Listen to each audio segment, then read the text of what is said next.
ठीक है। माननीय उच्च न्यायालय जब पूरे मामले को देख रहा है तो माननीय उच्च न्यायालय के आदेश को मानना चाहिए ना भाई। आकाश शर्मा मुरादाबाद से हमारे सहयोगी हमारे साथ जुड़ चुके हैं। आ रहा हूं, अभी लौट के आऊंगा आपके पास जरूर। अवधेश जी बातचीत और करेंगे, लेकिन आकाश शर्मा, आकाश मुरादाबाद में क्या स्थिति है, जरा ग्राउंड जीरो से रिपोर्ट बताइए।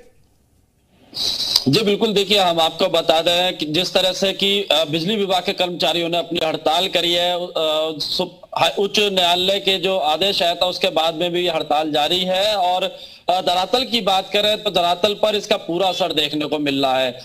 कल से यहाँ पे जो बिजली जो थी वो सुचारू रूप से चलाने के लिए अधिकारी सड़कों पर उतरे हुए हैं, और जो प्राइवेट उनके संविदा कर्मचारी वो लेकर कर आए थे उनसे वो बिजली सही करा रहे हैं ताकि सुचारू कराई जा सके। लेकिन जो टेक्निकल कमी है वो उसका असर जो है वो धरातल पर साफ तौर पर दिख रहा है, क्योंकि फाल्ट हो रहे हैं लगातार और उनको ठीक करने में काफी दिक्कतों का सामना करना पड़ रहा है उनको। और यही नहीं, 9 संविदा कर्मचारियों को मुरादाबाद के अंदर बर्खास्त कर दिया गया। उनके खिलाफ मुकदमा दर्ज कराने के लिए भी आदेश दे दिए गए हैं, और लगातार जो व्यवस्था है उसको सुचारू करने के लिए बिजली विभाग के जो अधिकारी हैं वो सबके बीच में जा रहे हैं, सबकी समस्या सुन रहे हैं, सुन करके जो जहाँ उनको समस्या सामने आ रही है उसको ठीक कराने की कोशिश कर रहे हैं। लेकिन टेक्निकल कमी की वजह से कहीं ना कहीं आप हमारे साथ आगे भी आपसे बातचीत जारी रखेंगे, लेकिन यहाँ पर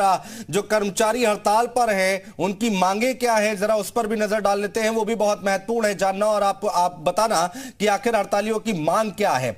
14 सूत्रीय मांगों को लेकर बिजली कर्मियों ने हड़ताल की है। तो 14 सूत्रीय मांगे, 14 मांगे हैं यहाँ पर। यूपी में बिजली कर्मचारियों की हड़ताल हो रही है, और क्या कुछ मांगे हैं वो हम आपको बताने जा रहे हैं। 14 सूत्रीय मांगों को लेकर बिजली कर्मियों की हड़ताल है, और 3 प्रमोशन वेतनमान दिया जाए, ये उनकी मांग है। जो 14 सूत्रीय मांगे हैं उसमें एक प्रमुख मांग ये भी है कि 3 प्रमोशन वेतनमान दिया जाए। 9 साल 14 वर्ष और कुल 19 वर्ष की सेवा के बाद वेतनमान मिले। बिजली कर्मियों को कैशलेस इलाज की सुविधा मिले, यह बात उनकी तरफ से कही जा रही है। कई वर्षों से लंबित बोनस का भुगतान किया जाए, यह बात उनकी तरफ से कही जा रही है। तो क्या कुछ मांगे हैं वो हम आपको बता रहे हैं। जो लंबित बोनस है उसका भी भुगतान किया जाए, यह उनकी तरफ से कहा गया है। ट्रांसफार्मर वर्कशॉप के निजीकरण का आदेश वापस हो, और कई ये जो 14 सूत्रीय मांगे हैं उनको लेकर यहां पर ये हड़ताल की जा रही है। अवधेश जी हमारे साथ लगातार मौजूद हैं। अवधेश जी, ये कि 14 सूत्रीय मांगे हैं, सरकार से वो बातचीत करने को तैयार है। कल भी 2-2.5 घंटे बातचीत हुई है, आज भी दूसरे दौर की बातचीत शुरू होगी। तो बातचीत से ही मसला हल होगा ना? अभी है।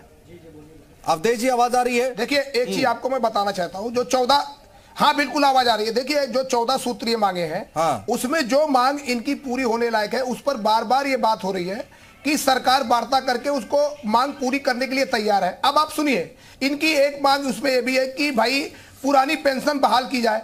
पुरानी पेंशन बहाल करने का मामला ये पूरे इंडिया में सभी राज्यों के सामने विचाराधीन है। हाँ। और ये केंद्र सरकार के आदेश एक मांग है ना, 14 मांगे हैं यहाँ पर रखी। चलिए कोई बात नहीं, 14 पे 4 पर तो सहमति बन सकती है ना। बता रहा हूँ। हाँ। अरे भाई बताइए, सुनिए।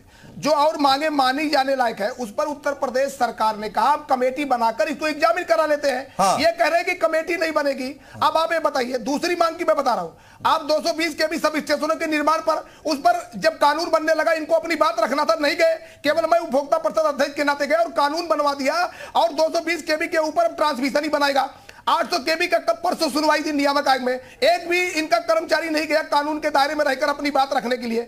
अब तीसरी आप आ जाइए, ये कह रहे हैं कि जो 15/11/93 में लाइसेंस दिया गया नोएडा पावर कंपनी को, उसको कैंसिल किया जाए। वो लाइसेंसीय मामला सुप्रीम कोर्ट में विचाराधीन है, कौन उसको कैंसिल कर देगा? आप कह रहे हो 10 साल पहले जो टोरेंट पावर का मामला आगरा में किया गया उसको कैंसिल किया जाए। कौन उसको कैंसिल कर पाएगा जब वो मामला सभी पहलुओं के बाद कैबिनेट से पास हुआ आज के 10 साल पहले।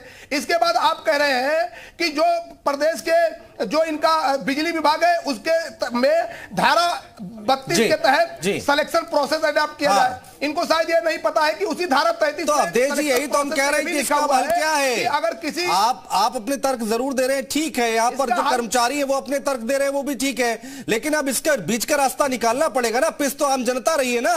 सवाल तो यहाँ पर ये है ठीक है, चलिए बहुत शुक्रिया हमारे साथ जुड़ने के लिए, बहुत शुक्रिया हमारे साथ जुड़ने के लिए अवधेश जी, और तमाम जो हमारे सहयोगी ग्राउंड जीरो से रिपोर्ट बता रहे थे कि आखिर क्या सूरत हाल है, वो उनका भी बहुत शुक्रिया। और